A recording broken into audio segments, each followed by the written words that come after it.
Disposiciones de la Ley Federal de Presupuesto y Responsabilidad Hacendaria, suscrita también por el diputado Juan Romero Tenorio, ambos del Grupo Parlamentario de Morena.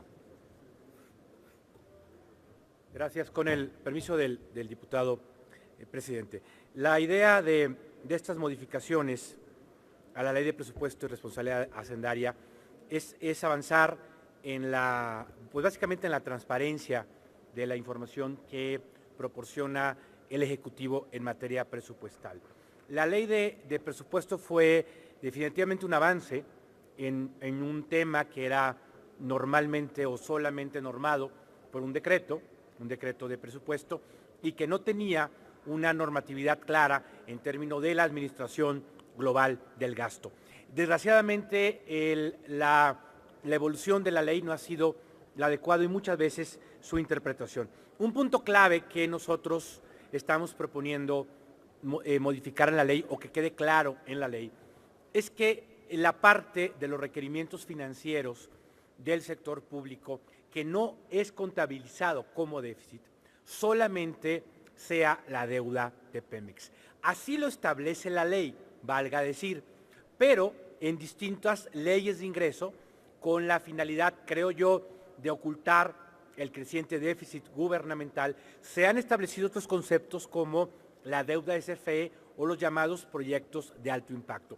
Esto no está en la Ley de Presupuesto y Responsabilidad Hacendaria, y queremos que quede claro que en otros ordenamientos no puede haber una clasificación de deuda distinta. Esto con la finalidad de que quede claro cuáles son los niveles de endeudamiento del sector público y poder cumplir la meta de déficit que establece la propia ley, porque ahora no se está avanzando a cumplir la meta propuesta, sino que se están usando otro tipo de clasificaciones para evitar decir, por ejemplo, que este año, por ser tercer año consecutivo, el déficit del sector público será de más de 3 puntos del producto. Queremos avanzar también en el tema de datos abiertos. El presupuesto, las finanzas públicas no han avanzado en datos abiertos. Las presentaciones de la información no son en bases de datos manipulables que nos permitan inmediatamente pues tomar decisiones, conocer qué pasa en términos de gasto. El presupuesto de egresos de la Federación y todo el paquete que se nos entregó hace unas semanas no fue entregado, por ejemplo, en un archivo de Excel, en donde uno rápidamente pues pudo haber identificado en unas horas, en unos días, a qué correspondía cada partida de gasto, sino que tuvimos que solicitar a Hacienda, llegó días después, etcétera, este tipo de presentaciones, lo cual seguramente retrasó el asunto. También consideramos muy importante que en materia tributaria, en materia de ingresos, hay un desglose más fino de lo que cada persona tributa y su nivel de ingreso. Esto es fundamental para en el futuro poder diseñar impuestos que sean más progresivos, es decir, gravar a las personas realmente de altos ingresos.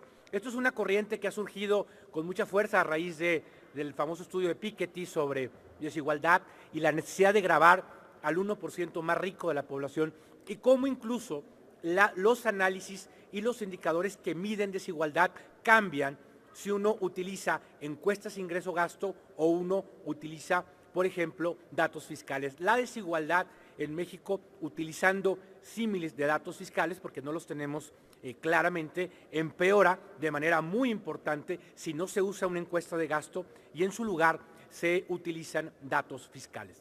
Y en tercer lugar, queremos regular con mayor precisión tanto los fideicomisos como el fondo petrolero. En ambos casos consideramos necesario que cada trimestre haya un reporte no solo de los fideicomisos que creó la administración pública, sino también de los que participa.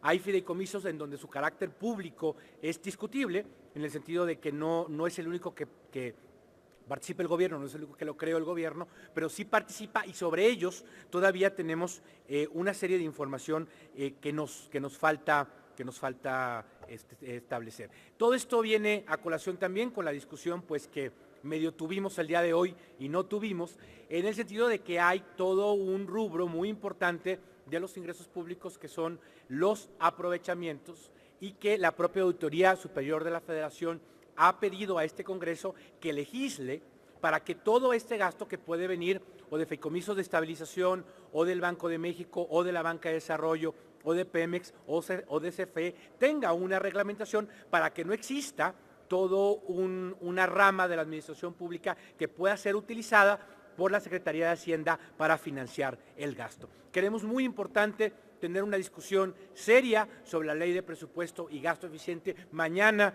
será abierta a discusión esta ley con la idea de discutir la manera de repartir el remanente de operación del Banco de México, y mañana también muchas de estas propuestas que estamos haciendo las haremos como reservas en la comisión. Muchas gracias.